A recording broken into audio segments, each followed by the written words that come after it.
हमारे सभी पाठकों को प्यार भरा नमस्कार। तो दोस्तों, आज की कहानी है उस दिन सिर्फ वह छत नहीं बल्कि मेरे अरमान भी धुल गए थे। देवकी जी पिछले एक सप्ताह से अपने छोटे बेटे नितिन के घर आई हुई थी। उनकी छोटी बहू आरोही वैसे तो उन्हें कुछ नहीं कहती थी, लेकिन देवकी जी खुद ही उससे कटी कटी सी रहती थी। उन्हें छोटी बहू का स्वभाव बहुत ही तेज लग रहा था। जब जी चाहता तब उनकी छोटी बहू स्कूटी उठाकर फट से बाजार चली जाती और झट से सामान खरीद कर ले आती। उनके बेटे को तो मतलब ही नहीं था कि कब कौन सी सब्जी आई और कौन सी नहीं। यह सब काम आरोही ने ही बड़ी खूबी से संभाल रखा था।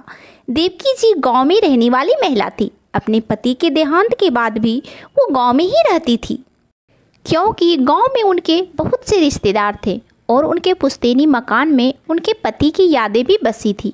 उनके दोनों बेटे ने बहुत कोशिश की थी कि माँ उसके साथ ही रहे, पर देवकी जी को शहर की भागदौड़ वाली ज़िंदगी पसंद नहीं थी।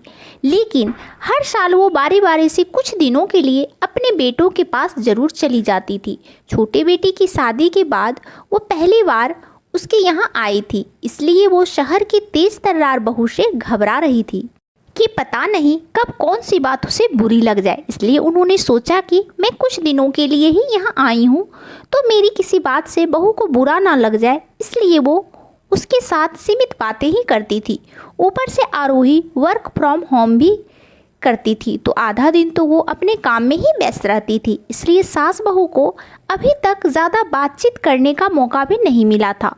नितिन का काम भी ऐसा था कि वह देर रात घर आता था और सुबह जल्दी निकल जाता था। अगले दिन इतवार था, सब घर पर ही थे।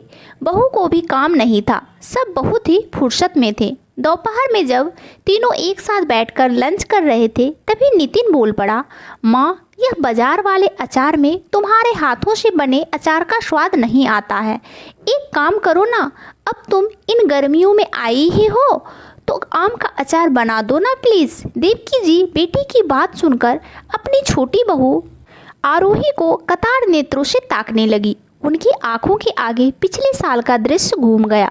जब वो बड़ी बहू के यहाँ पिछली गर्मियों में आई थी, तब इस बात पर उसने बहुत बवाल किया था। बात कुछ यूँ हुई थी कि गर्मियों की दोपहरी में बड़ी बहू लंच के बाद आराम से सो रही थी कि तभी घर के सामने से एक ठेला वाला ठेले पर सब्जियां बेचते हुए निकला। देवकी जी ने खिड़की से झांक कर देखा तो उसके ठेले पर कच्चे आम का ढेर भी लगा हुआ था। कच्चे आम देखकर देवकी जी को याद आया कि कैसे बचपन में उनके बनाए हुए आम का अचार खाए बिना उनके बेटों का खाना पूरा ही नहीं होता था।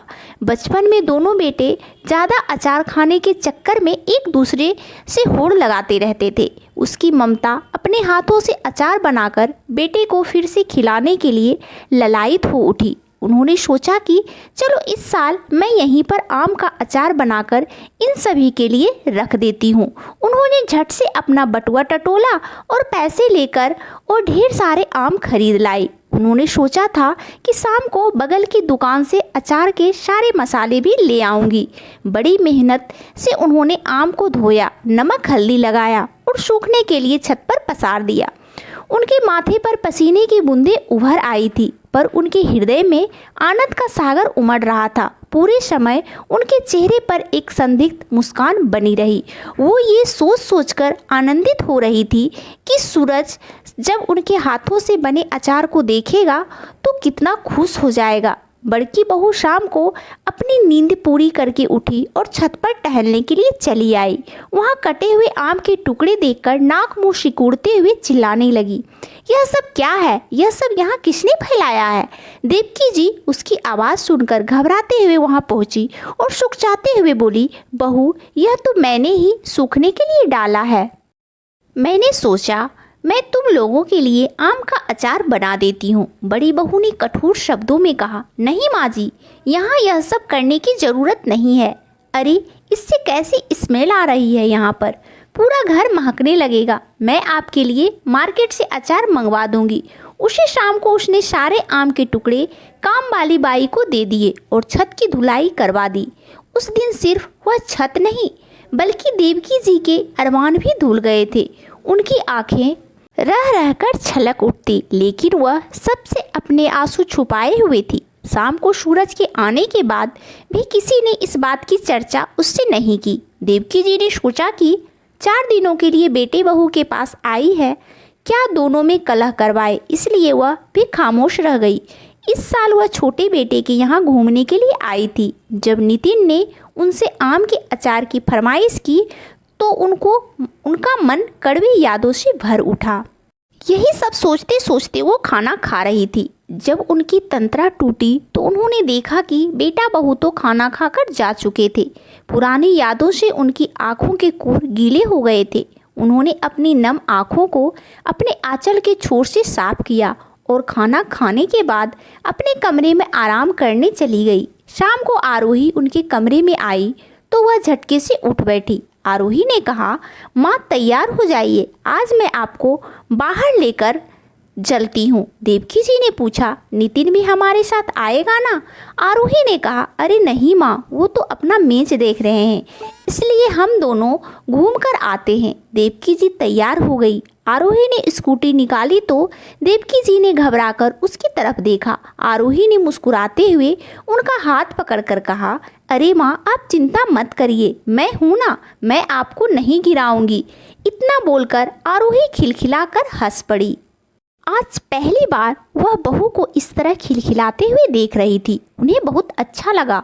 वह चुपचाप धीरे से बहू का सहारा लेकर स्कूटी पर बैठ गई। आरोही उन्हें पास के लक्ष्मी मंदिर में लेकर गई। वहां जाकर उनके मन को बहुत सुकून मिला। मंदिर के पीछे सुंदर सी झील में तैरती हुई बत्तखें और आसपास का वातावरण देखकर वह मंत्रमुग्ध हो गई।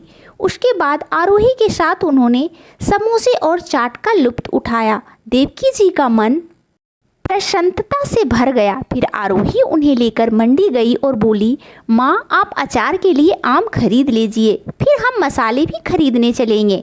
देवकी जी ने अवाक होकर उसकी तरफ देखा तो आरोही बोल पड़ी, अरे माँ परेशान मत होइए, मैं भी आपकी पूरी मदद कर दूंगी।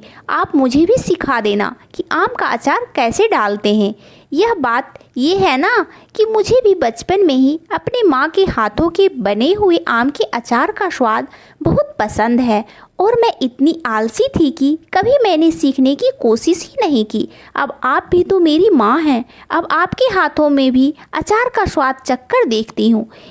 चलिए हम आम खरीदते हैं। आरोही बड़ी मासूम सी अदा से जी चटकाया तो देवकी जी के होठों पर बरबसी मुस्कान फैल गई और वो उसके साथ चल पड़ी। उनकी आंखें खुशी से नम हो चली थी। उन्हें वैसा ही उत्साह महसूस हो रहा था जैसे बचपन में वह अपने बच्चे के लिए आम का अचार बनाते समय महसूस करती थी। वह मन ही मन सोचने लगी, मैंने नाहक ही छोटी बहू से घबरा रही थी। इसका स्वभाव तो बिल्कुल बच्ची के जैसा है। आम के अचार के बहाने ही सही, सास बहू के रिश्ते में अचार की खटास के कारण प्यार की मिठास घुल चुकी थी। तो दोस्तों ये कहानी आपको कैसी लगी हमें कमेंट करके ज़रूर बताइएगा और इस कहानी को लाइक और चैनल को सब्सक्राइब तो ज़रूर से ज़रूर कर लीजिएगा। और आप सब अपने जीवन में बहुत बहुत बहुत खुश रहिए, यही भगवान से प्रार्थना है। आप सबका दिन शुभ हो, मंगलमय हो। मिलती हूँ एक नई कहानी के साथ। धन्यवाद दोस्तों।